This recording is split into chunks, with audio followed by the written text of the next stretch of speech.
오늘 제가 말씀드릴 내용은 집에서 할 수 있는 인지훈련 방법입니다.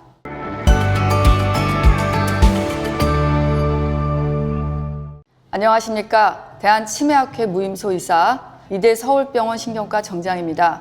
인지훈련이란 표준화된 치료 도구 및 치료자를 통해서 특정 인지 영역을 훈련하는 방법인데요. 이러한 것은 대부분 병원에서 하신다고 생각하고 계실 겁니다.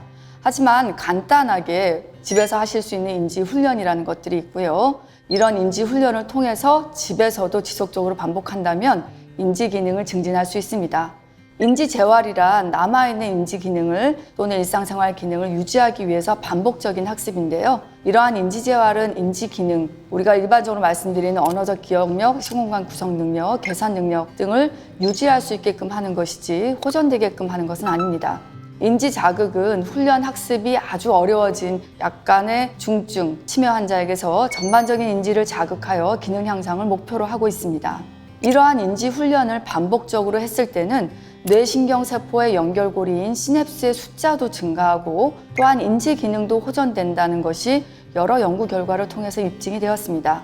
우리나라에서는 슈퍼브레인이라고 하는 프로그램을 통해서 정상 어르신에게 인지 훈련 프로그램을 했을 때 집에서 혼자 하거나 모여서 하는 기관형에서 동시에 둘 다 대조군에 비해서 인지 기능이 객관적으로 호전됐다는 것을 입증을 하였고요. 또한 2016년의 연구 결과에 의하면 경도인지장애 환자를 대상으로 하여 똑같은 인지 훈련을 시행을 했을 때도 역시 인지 기능이 호전됐다는 것을 입증을 하였습니다.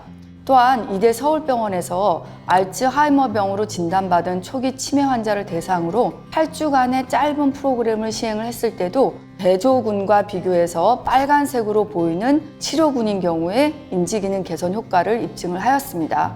인지훈련 방법은요, 뇌는 왼쪽 뇌와 오른쪽 뇌로 나누게 되는데 왼쪽 기능은 주로 언어와 연관된 능력들이 있는데요. 언어 능력, 언어적 기억력, 도구 사용에 대한 기억이 있고 우측은 시각적과 연관된 기능들로서 시각 기억력, 시공간 능력이 있습니다. 이 두 가지를 아우르는 능력이 전두엽 집행 기능입니다. 따라서 인지 훈련 방법은 읽기, 쓰기, 말하기, 그리기가 다 포함이 되어 있어야 합니다. 좌측 뇌를 주로 증진시키기 위해서는 책을 읽고 일기를 쓰고 신문을 읽고 한글 연습, 한자 연습을 주로 권해드리고요. 우측 뇌를 증진시키기 위해서는 그림 그리기, 퍼즐 맞추기, 미로 찾기, 서예, 컬러링북을 권유해 드립니다. 이러한 인지 훈련 방법은 전산화 디지털 훈련 방법도 있습니다. 병원에서 하는 로봇케어라든지 슈퍼브레인이라는 프로그램도 있고요. 집에서 핸드폰 앱을 이용할 수 있는 인브레인이라고 하는 인지 훈련 도구도 있습니다.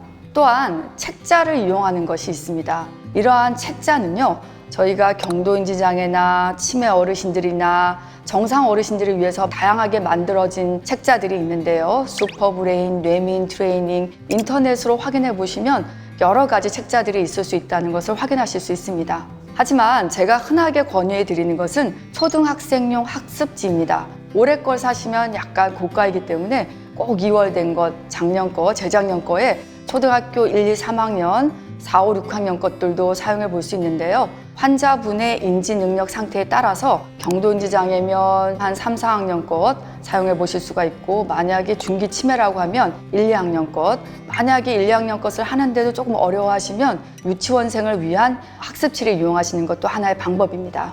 하지만 제가 가장 중요하게 강조하는 것은 신문 일기입니다. 아까 제가 중간에 일기 쓰기를 말씀드린 적이 있습니다. 근데 저희가 곰곰이 생각해 보면 우리의 일기는 굉장히 단순합니다. 저 같은 경우에도 집에서 병원 오고 회의하고 다시 또 집에 가고 이 정도의 일상생활 스케줄이다 보면 어르신들도 굉장히 마찬가지일 가능성이 많기 때문에 본인의 일기를 쓰려면 내용이 많지 않을 가능성이 있습니다. 따라서 매일매일 새로운 내용이 나오는 신문을 읽고 하나의 기사를 정해서 3번 이상 정독을 하신 다음에 신문 내용에 맞춰서 6화 원칙, 언제 어디서 누가 무엇을 어떻게 왜 맞춰서 써보시면 내가 어떤 거를 기억하고 어떤 것을 기억을 못하는지 아실 수 있을 겁니다. 이러한 신문 일기를 위해서 보호자분, 특히 아드님이나 따님께서 예쁜 일기장을 구비해 주셔서 매일매일 하실 수 있도록 적극적으로 독려하시는 것이 중요하겠습니다. 인지훈련 방법에 있어서 가장 중요한 원칙은 꾸준하게 하셔야 됩니다. 매일 30분 이상 하시고요. 또한 아까도 말씀드렸듯이 일과를 규칙적으로 하는 것이 중요하기 때문에 같은 시간에 하는 것이 중요하고, 오후에 낮잠을 잔다면 오전에 뭔가 운동을 하신다면 오후에 같은 시간에 하는 것이 중요하겠고요. 만약에 환자분이 어떤 레벨의 인지훈련을 했는데 힘들어하고 거부하시고 하다가 짜증을 내시거나 그럴 경우에는 오히려 이러한 인지활동을 위한 행위 자체가 환자를 힘들게 하는 것이기 때문에 바로 단계, 레벨을 낮춰서 조금 쉽게 하시면서 한 10가지 중에 9가지는 쉽고 재밌게 하고 한 가지는 조금 어렵게 하고, 그러한 다양한 방법으로 접근하시는 것이 필요하겠습니다. 경청해 주셔서 감사합니다.